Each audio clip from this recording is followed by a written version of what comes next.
if possible. Alright, so it says we're live.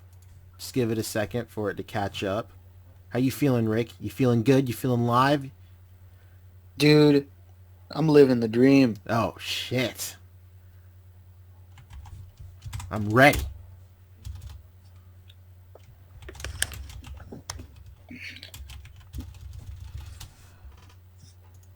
Alright. Okay, we are live. What's good? Rick, how are you, my Boom. man? I am Genki. Oh, shit. Boom. Genki Dama. Exactly.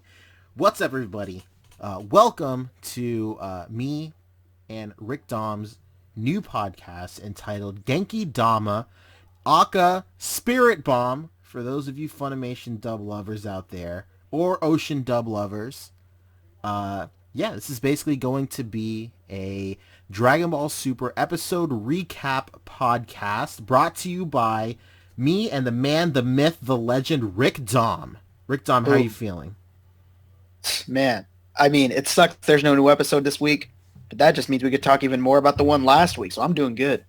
Hell yeah, exactly. Yeah, so it was kind of like a happy coincidence that there was no new episode this week because I realized starting at 9 kind of cuts it close to get our thoughts together. But I figured hot and fresh is better than stale and old in terms of new episodes. Yeah, man, we're doing the Little Caesars logic. Yeah, definitely. Okay, so right off the bat, what did you think of last week's episode? I really enjoyed what it did. The fact that we moved with Goku to being seen in a different light by a whole large group of people was great. Yeah, I'm thinking the same thing. I know you and I have talked about it a lot, but we always harp back to an interview Akira Toriyama did a very long time ago, talking about how he truly sees Goku in his mind's eye, and how even through the pages of his manga that he wrote himself, it didn't come across quite that, and as well as the anime as well, like because Goku was always painted as like an unjust true hero, but in his mind, he thinks different. You want to explain to that real quick? Um, yeah, it's one of those things where but what made it worse, sadly, for his vision of the character to come through is, and again, it's no slight to the fans of it, but the American voicing of it also really didn't help the way he wanted the characters to come through. They have their own vision for what they want for the cast and for those characters, so um, it didn't quite help that it completely went a different route almost. Yeah, yeah. So like, basically, what he said in that interview was that to him, Goku isn't necessarily a true hero. He isn't like a traditional hero. He's just a dude, just a naive dude that just loves to fight, loves the challenge of battle. And every time he meets a strong opponent, they just happen to be evil and happen to be a tyrant.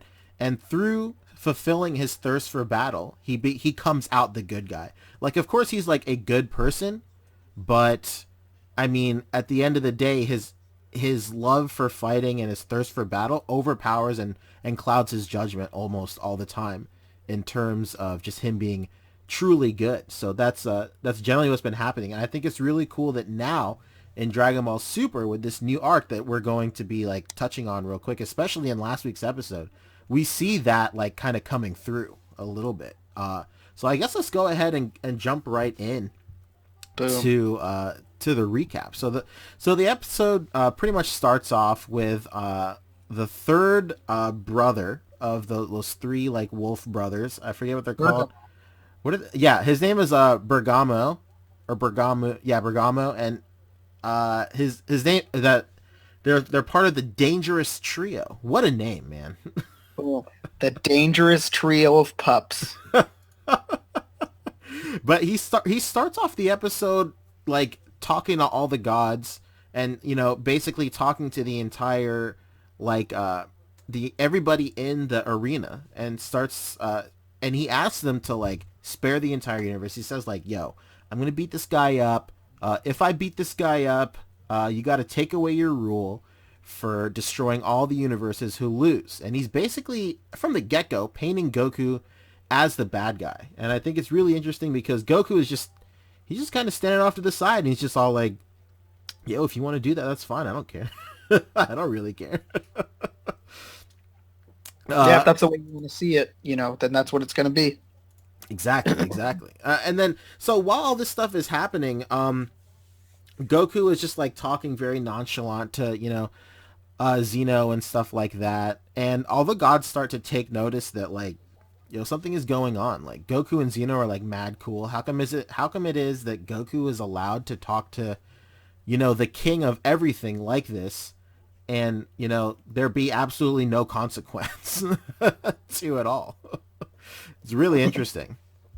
Yeah, and they even brought up what's his name's dad.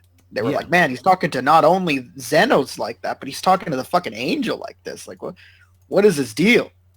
Yeah, it's pretty crazy. It's so interesting to see that like how all the gods are also interacting with each other, because we see a lot of inter god like banter and how they like truly interact with each other. Like it's always nice to see how the hierarchy of this universe talks and stuff like that. I remember at the beginning of Super, I was like so hungry for like anything involving like Beerus and Whis and like what the hierarchy of that food chain is like on a day-to-day basis, and seeing these gods talk to each other and just kind of banter with each other was really cool. At least I thought so, at least.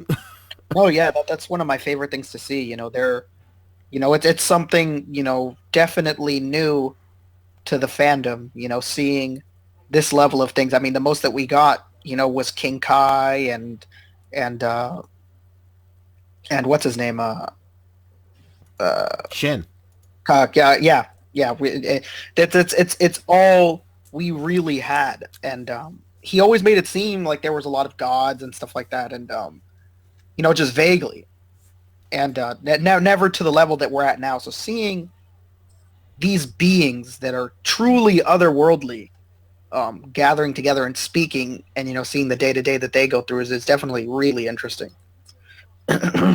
Yeah, no question. It was really cool at the very beginning. Like obviously everything with Dragon Ball, like the ante just keeps on being upped over and over again. So it was cool to see King Kai like from the get go. Like not even just King Kai, starting with Kami, just like, hey, you're gonna train with God, period, of this earth. And he's like, oh shit, that's nuts. And then when Z rolls around, yo, you're gonna be training with God's God, pretty much. And then after the Cell Saga, like, yo, you're gonna be entering a tournament with all these other gods. Like, oh shit. And then you come to find out that those gods are ruled by another god, Beerus, which is just a god. And then you find out there's a god above him, and just like, yo, it's nuts. It's so crazy to see just the limit being pushed no matter what. Very, very, very common theme in Dragon Ball. Oh yeah, for sure. Yeah, so after all that stuff happens, the fight starts off. And yeah, I don't know about you, but like right off the bat, I noticed that the animation was really, really good with this fight. Yeah, it was really, really nice and fluid. It's just right from the get-go when they just started like fast exchanging. Yeah, and to add on to that, it was really nice to see that it was like actual choreography, like fighting choreography, and not like tropey like high speed fighting where it was just like hands and feet just being flung around everywhere. Like yeah, it's just like it's real choreography. And I think that they brought that up when I remember watching an interview. I don't know if you saw it, but it was like a special, kind of like a behind the scenes thing for Revival of F. And they were going into the studio and stuff, and they were saying that there was like a huge emphasis on actual martial arts and technique being like really put into play with this, and trying to get away from high speed fighting and just incorporating real martial arts into it. And I'm really, really happy that they decided to bring that over into the show as well, and not just keep it to the movies. It really shows that they they actually give a shit, you know. Oh, for sure.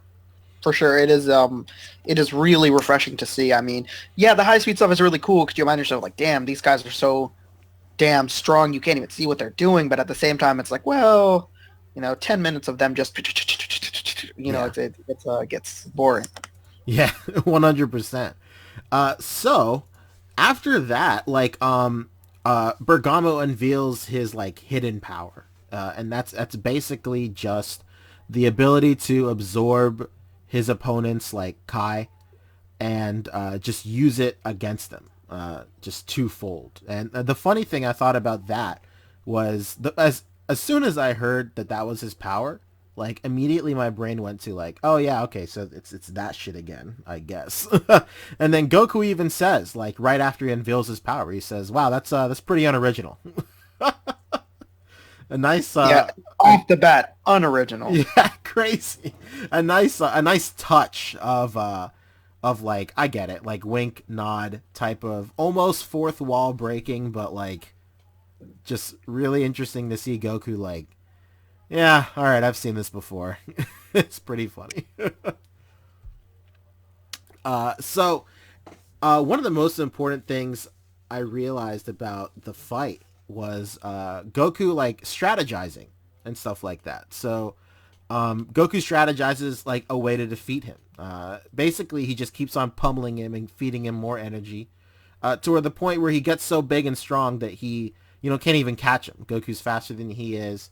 And then at the same time, it exposes his blind spots, and it's just easier for Goku to fight him. And I thought that was super important because, like, Goku is often, especially in other dubs and stuff like that, he's often portrayed as like this giant airhead who's just an idiot.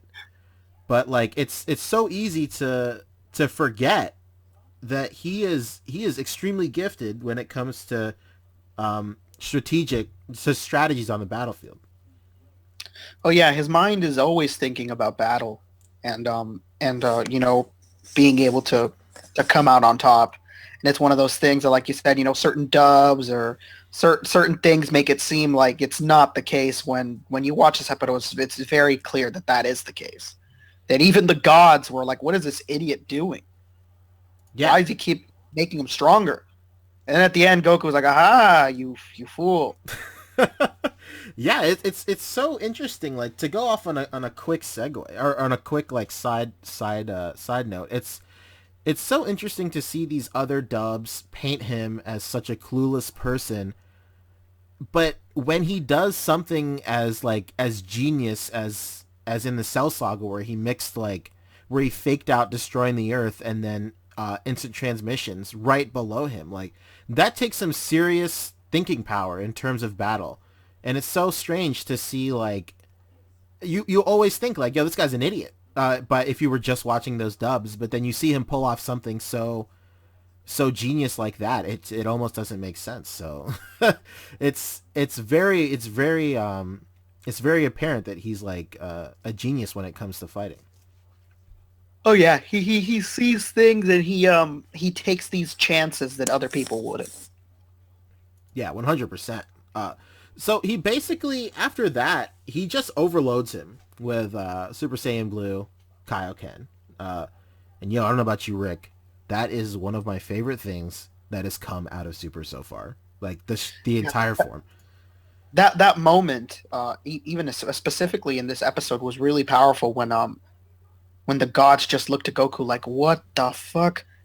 How did this mortal do this?" And they're just like, "Jesus, dude, this guy's so fucking strong." Even the gods were just sitting there in awe, like, "What the fuck are we seeing?" Yeah, like say Mortal has the likewise. power of the gods. Yeah, that's exactly what I was thinking. I was thinking the exact same thing. Like in my brain, the entire episode, like when they were setting it up, like Goku's an idiot, he doesn't know anything. The only thing I could really thinking, I think was like Goku is inevitably going to turn Super Saiyan Blue. And when he does, these gods are going to be forced to take him seriously because they are, for the first time, going to be able to feel his Kai, a Kai on their level. Like, they're going to feel this god Kai emitting from this guy who they just thought was an idiot. And like, what are they going to say? They're going to be left speechless, which is exactly what they were. They were all left speechless. And little do they know there's another person waiting for his child that can have almost the exact same level of power. Exactly. Yeah, they don't even know about Vegeta yet. That's crazy. Yeah, this is it was an incredible moment, because they've just been doubting the guy, seeing him as an insolent idiot, as this villainous jackass that just wanted to fight, like honestly, very almost barbaric. That all he was thinking about was fighting, and he caused all this trouble. Exactly. And when they see him have God level, they were just like, "Oh boy, what the fuck." Yeah. And I like the fact that right off the bat, he was just like, okay, Super Saiyan, God Super Saiyan, and Kaioken, not going to fuck around here.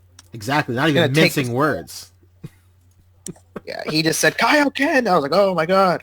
Yeah, it's always good to see like Super Saiyan Blue Kaioken come back. Like Kaioken, period. It's so good. I remember, or as Dane would like to call him, the pink one. the pink one. Shout out to you, Dane, buddy, old pal.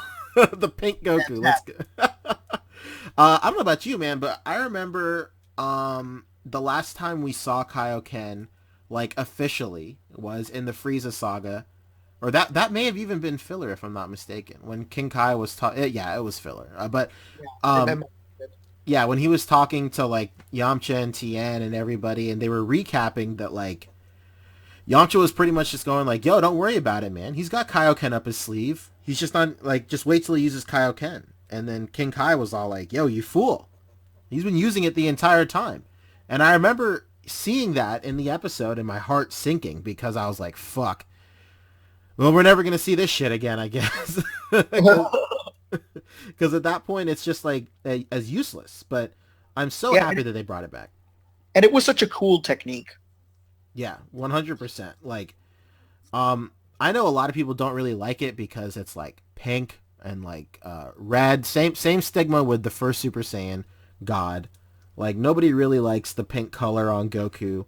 But, like, I love it. I think that's so fucking tight. Oh, dude, I completely agree, man. I think it's awesome. I love that shit. And when we seen that figure, it even pumped me up more. Oh, yeah. So, for those of you who don't know, new figure coming to the exclusive Tamashii Nations World Tour. It's Kaioken Goku. Rick, how many are you copping? Put the number out. At least 2 to 3. Oh, shit. 2 to 3. I'm hoping to at least get 2. I cannot wait. A lot of people are bugged out that it's on the same Goku, like the 1.0 mold. I don't give a shit. Yeah, I don't mind. I mean, would I want it to be on another one? Absolutely. But if it's not, I don't care. Yeah, I'm not losing any sleep over it. So, another cool thing I noticed, I actually just rewatched the episode before we went on air. And I noticed that during the beam struggle, so the fight between Bergamo and Goku ends with obviously a beam struggle. Classic Dragon Ball Z. Whose dick is big? Exactly.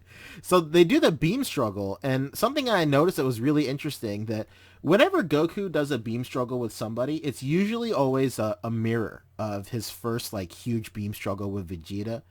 And Goku is always at the bottom, and the enemy is always at the top. But I noticed that in this instance, Goku is at the top, and Bergamo is at the bottom.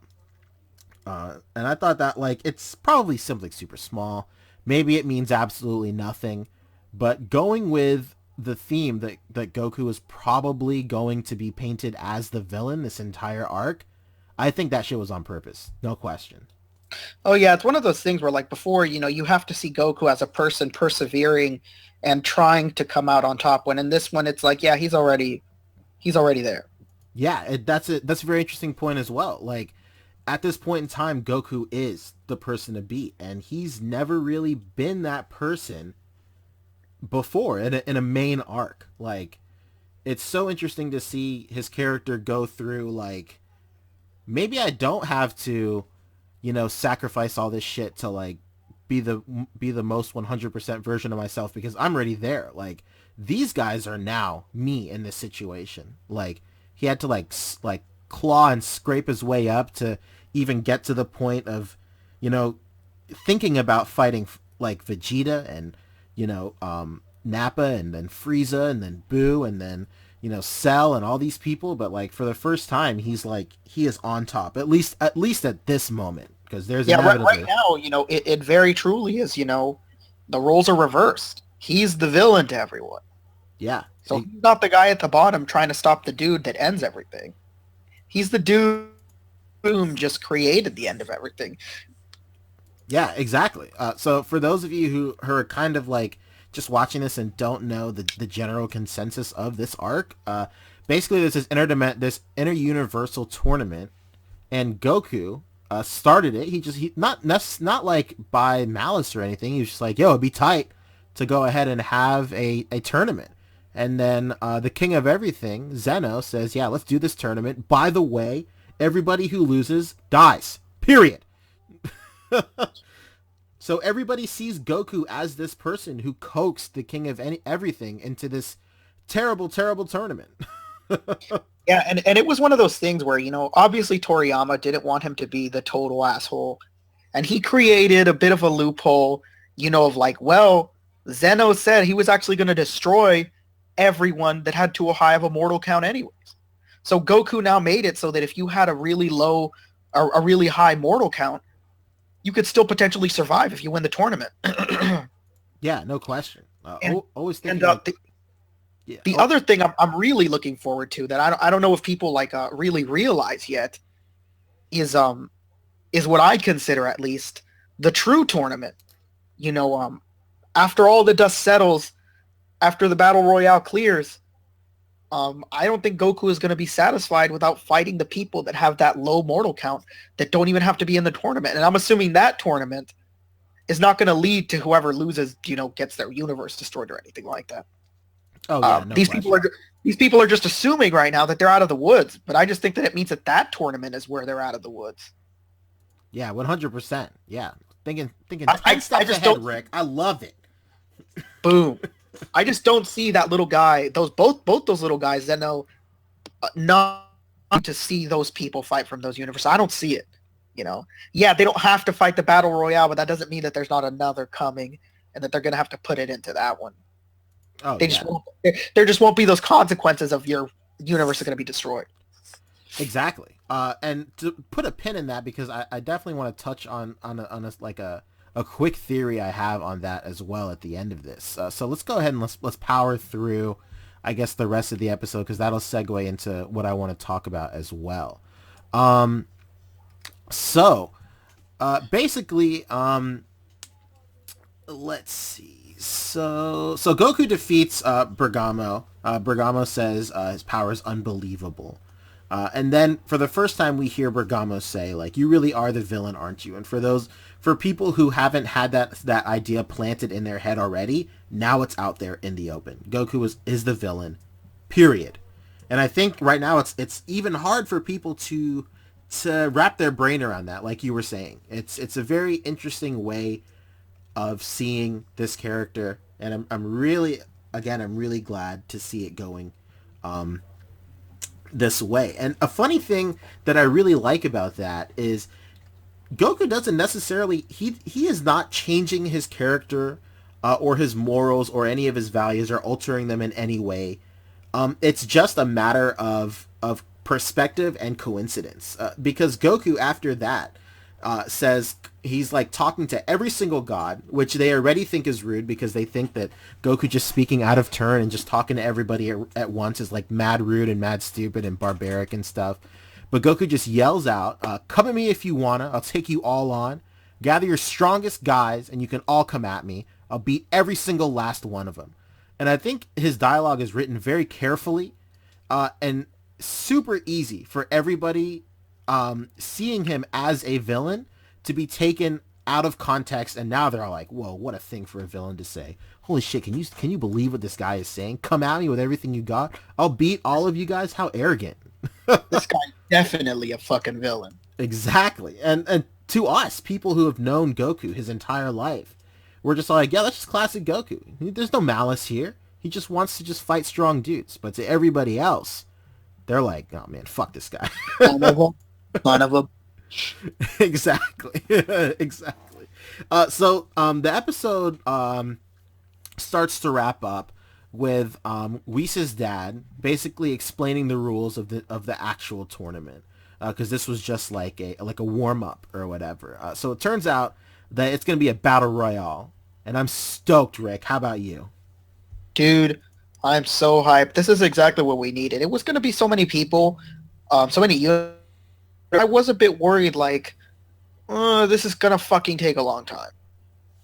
And with the battle royale, seemingly, they could do it in like 10 episodes or less, and and it'll still be just as powerful. Um, and we'll get to see so much of it quicker. It one of those things that a lot of people hold against Dragon Ball, and even I have to admit, it does kind of suck is when things take longer than they should. Too long. And this battle royale really does help that. Yeah, 100%. And something that Gohan actually brings to light is strategy and tactics are going to play a huge role in this battle royale, because everybody is going to be fighting all at once. And, obviously it was a given that Piccolo was going to be there, but I think and I hope that they're going to revisit that, like, at his core, Piccolo is the master strategist of the entire cast, and I hope that he will like shine in like this crazy spectacular plan of like creating this great strategy. Maybe him and Gohan like team up, put their heads together, and like just bang out some crazy plan.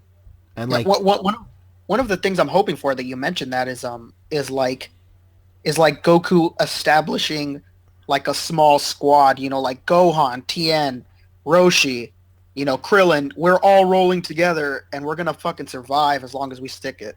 yeah, exactly. Another interesting thing about having such a gifted strategist on their team is like the the what do you call it? Like the gap between power of like Goku, Vegeta, and then down to Gohan, and then down to Piccolo, uh, and then well, not maybe not Piccolo then, but like 17, 18, then Krillin, Roshi, Tien, Yam, and like everybody. Like it's such a everybody is on such a different level that there almost has to be a level of strategy there, because it would make no sense for everybody to just like go buck wild in the middle of everything. Like Let's there hope we survive. exactly there's more than likely going to be teams formed, um, and hopefully we see some spectacular shit, man.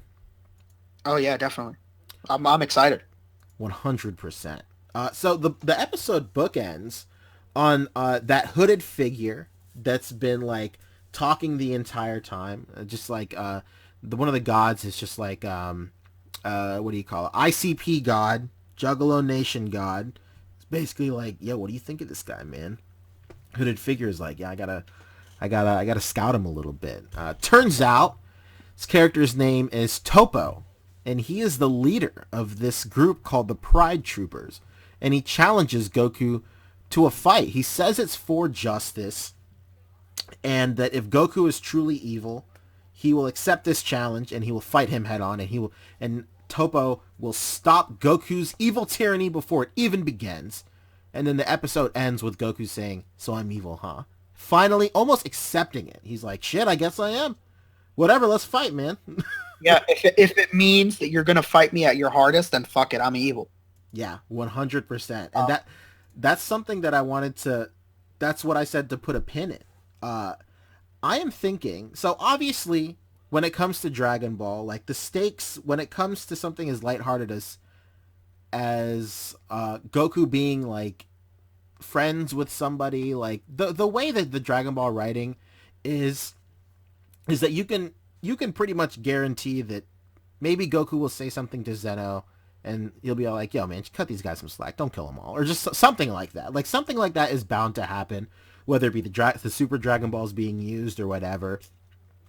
But Dragon Ball has trained us for years to think that there's always the chance that the stakes aren't this high, and no one's universe is actually going to get destroyed. And I was thinking for a while, like, why hasn't Goku just asked Zeno like 1-on-1, like, "Hey, man, let's cut these guys some slack. Let's not do whatever." But like you said earlier, if the stakes aren't that high, no one is going to fight at that hardest. So I think that's why Goku is deliberately not like trying to soften the consequences, because I think Goku knows, like, if these people aren't fighting for the chance to save their entire universe and all their lives, all their loved ones' lives, there's no way they would come at me 100%. Yeah, and I mean, at the end of the day, that's actually what pushes Goku to his hardest, even too. Yeah, 100%. Yeah, it's always Goku, like, fighting to save the lives of everybody he cares about, fighting to save, like, the Earth and stuff like that. And he knows that if the stakes aren't that high, then no one else is going to give a shit either. Yeah, and it's one of those things too that it's like, dude, why even bring it up? I'm gonna try to come out on top, and when I do, I just like, hey man, not only are you and I friends, and I'm asking you this favor, but I fucking won. Oh yeah, no doubt, exactly. So I guess that was pretty much it for the episode. Next episode, they're gonna go ahead and they're gonna fight. They're gonna do some crazy shit. I don't know. Goku, like, turns Super Saiyan. Interestingly enough, he's not going Super Saiyan Blue, at least not in the previews. But we see Toppo glowing red. I noticed that he's wearing the exact same shit as that one dude that Goku's fighting in the intro. Maybe he's the same dude, or maybe that guy's part. Another pride trooper. Yeah, exactly. So I don't really know what's going on. It's pretty difficult to assume that he is the same guy. I've heard some people talking like, yo, Toppo is going to transform into that dude. I don't know. He looks too different to me. What do you think, man? Yeah, I mean, one of them looks like Dr. Eggman, and so the other one doesn't look anything like that. I don't think that's going to be the case. I just think that guy is just another member of the Troopers, and there's a picture around where there's a bunch of guys dressed like that. So that's just the uniform. That's just the uniform. I'm thinking for the Troopers. Exactly. Now the other question that needs to be asked is, like, are the Pride Troopers just exclusive to that universe, or is that an inter-universal unit of people? I think that would add a lot of depth to that would be interesting. Yeah. We're like, man, we're all Pride Troopers, but now we have to fight each other. Yeah, that would be sick. So do. I got to take you out, Pride Trooper, even though I'm a Pride Trooper. Shit, man, brother against brother. My brother. Oh, God. What's wrong, brother? What's wrong, brother? Step out of the vehicle, sir. Shit. Oh, man. No. Okay, so I guess to bookend the podcast, I noticed somebody in the comments said Goku is not the villain. Goku isn't a hero, but he's a good guy, and the fact that Xeno's plans were to destroy the universe anyway in the tournament that Goku made, giving the universe that wins a chance to survive. Yeah, exactly. I mean, what we're trying to say is Goku isn't a villain. No. Not of course not intentionally. Yeah, not indefinitely at all. He's not a villain. But he's not necessarily always a good guy either. He just happens to be thrust into situations where he becomes the good guy. But at his heart, he's just a dude that loves to fight. 100%. And just like we said earlier in the podcast, it's almost as if Toriyama's original plan is finally coming to light. Because, if you weren't here for the beginning of the podcast, Toriyama said that his true version of Goku isn't heroic. He's just a dude that loves to fight. And he was a little bit distraught on how that he was portrayed in the anime and how he was even portrayed through himself in the manga. So I think this is like some actual redemption. And I think that, like, he's got a little bit of fire in him, wanting to write something that is truly different for the series. Something that challenges someone's character beyond. Yeah, and I mean that's just always been his way, man. Going back all the way to Dragon Ball, who can forget when Goku, like, he had that period where he kind of like went back in time, and he sees like the original Roshi, and I forget that guy with the goose on his head, Roshi's rival, whatever that guy is, and all he asks for is like, dude, I don't want to talk to you guys. I want to talk to the guy that teaches you guys. He just immediately wants to fight their master, Yeah. And he's always about that. It's what he's about. Yeah, there's always been shades of that, no question, especially early in Dragon Ball, like you said. But I think that that kind of got away from the character once it like truly took off into the the worldwide phenomenon that is Dragon Ball Z, and I think he's trying to get back to those roots, and I'm like stoked, man. I'm so stoked. Yeah. Where it's like, dude, 100% Goku wants nothing to do with his planet being destroyed. He's gonna save it no matter effing what. You know what I mean? But the reality is he just wants to fight. Yeah, no There's a question. reason.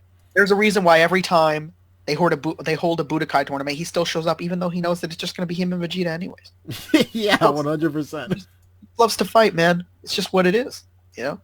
Yeah, that's it.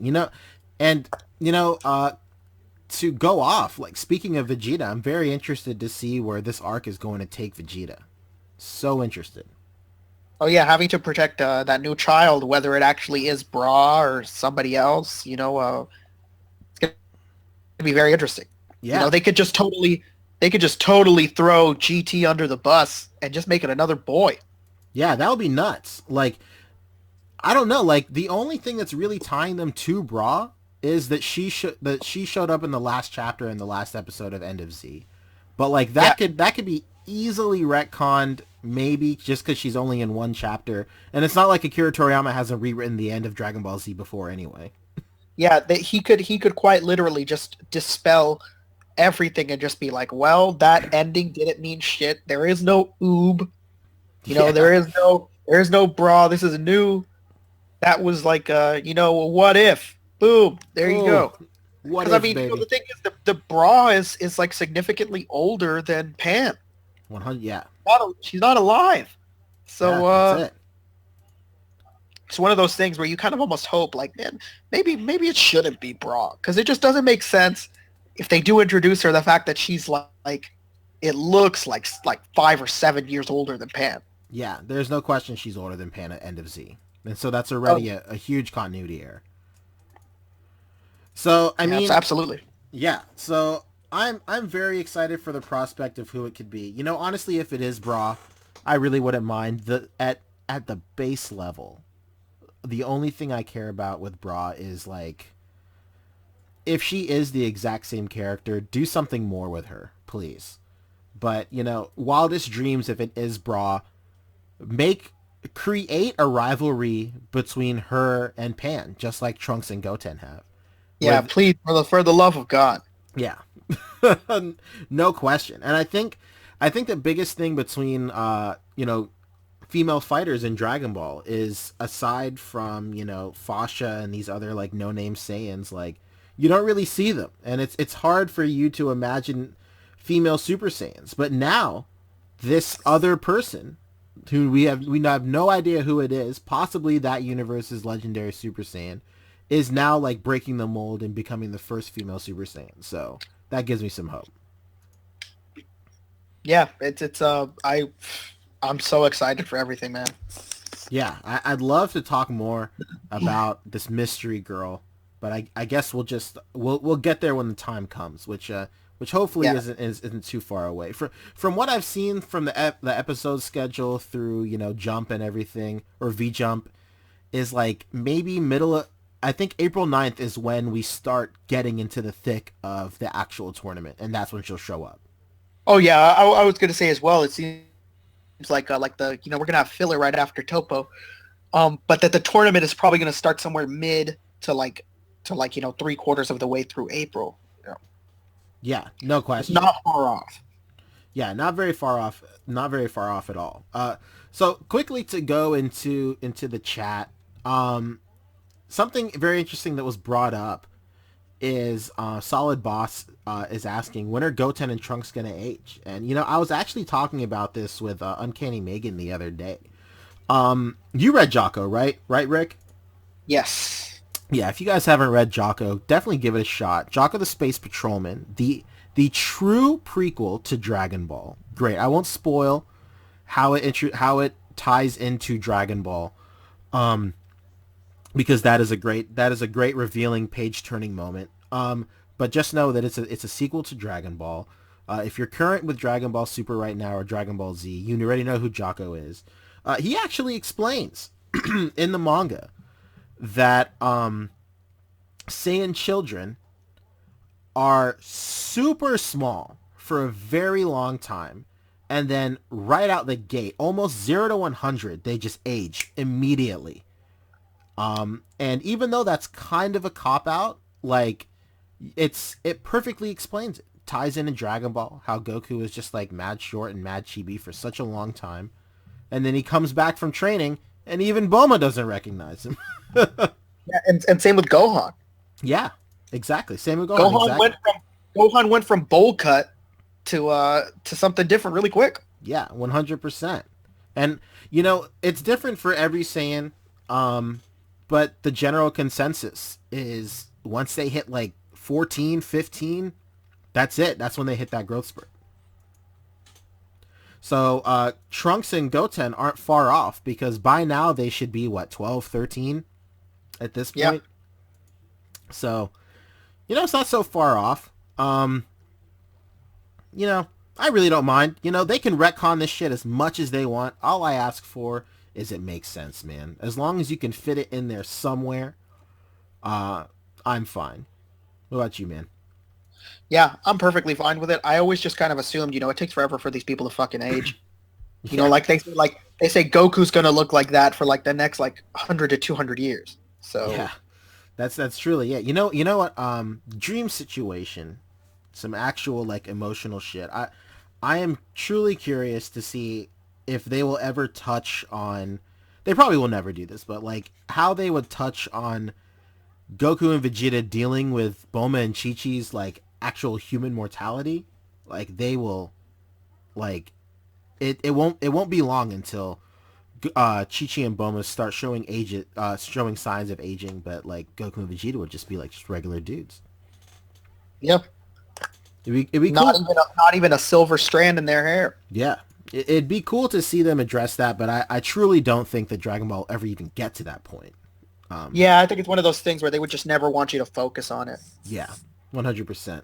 Save it for the fan fiction, I guess. Fanfic. Oh shit, fanfic, baby. So I guess that's it. That was it for the first episode of Genki Dama. Rick, how do you feel, man? How do you think today's episode went? I think it went fantastic, and Oh, I think yeah. we're gonna have a shitload to talk about next time. Oh, exactly. I think the next episode not only initiates the search for 17, but Hell yeah. it is when I'm almost certain it's when we're gonna see a little bit about Vegeta Yeah, teased and what's going on with the baby. So that's it's gonna be a lot to talk about pretty soon. yeah. And of course the fight with Toppo, and now he's gonna beat Eggman to a pulp. Yeah. And you know what? Something I want to touch on real quick before we wrap up is I know a lot of people hate filler. I know me and you think the same thing, Rick. Man, I fucking love filler. Oh, especially when it's so fun, man. Like that Arale episode was just one of the funnest things I'd seen in Dragon Ball in a long time. Oh yeah, no question. And that episode with Kuririn in the forest, my god. Oh yeah, serious character development. You know what I love about Dragon Ball Super filler is it's meaningful, man. It's not just as fun as it was. It's not just Goku and Piccolo learning how to drive a car. It means something at a base level. Times have changed, and they're going what I like to call like the Naruto route. A lot of people hate on Naruto filler, but if they were to really think about what happens in those fillers, I don't think that they would hate it. I think a lot of these characters that are random in the Naruto universe and why people love certain random characters in Naruto so much is because of filler. Like, you learn about this random, like, chubby guy who's like a friend of Naruto's that's in like the group, of the ninjas in the forest and stuff like that. It's no different where, yeah, this is filler, but with Krillin, was it filler? Yeah, but we saw this man regain a fighting spirit. We saw him face his biggest fears and come out on top. Yeah, and that even that filler directly plays into the next official arc because he has that fighting spirit back, and now because of that filler, he wants to go in and fight all these dudes. So yeah, exactly. So it definitely means something. I can't wait for this next block of filler because, like we said earlier, like all this filler always means something. It's going to be great to see 17 and 18 reunited again. Man, I can't wait. Boom. 100%. Yeah. Well, that was it, you guys. Hope you guys enjoyed the first episode of Genki Dama. We're planning on doing this every single Saturday around 9:30. That way it gives everybody a little bit of time to watch the newest episode of Dragon Ball Super. And even if you don't want to catch it live, that's no big deal. It's no problem. It's always... Watch it after. Yeah, you know? exactly. Watch it after. Don't be shy. It's always going to be on my YouTube channel. So, yeah, that was it. Rick, any final thoughts, my man? I can't wait for the next episode. And I can't wait to talk more about what happens in this universe. You know, it's just such a fun time to be a Dragon Ball fan. Hell yeah. There we go. Perfect. Well, that's it for today's episode of Genki Dama, and I'll catch you guys next time. Peace.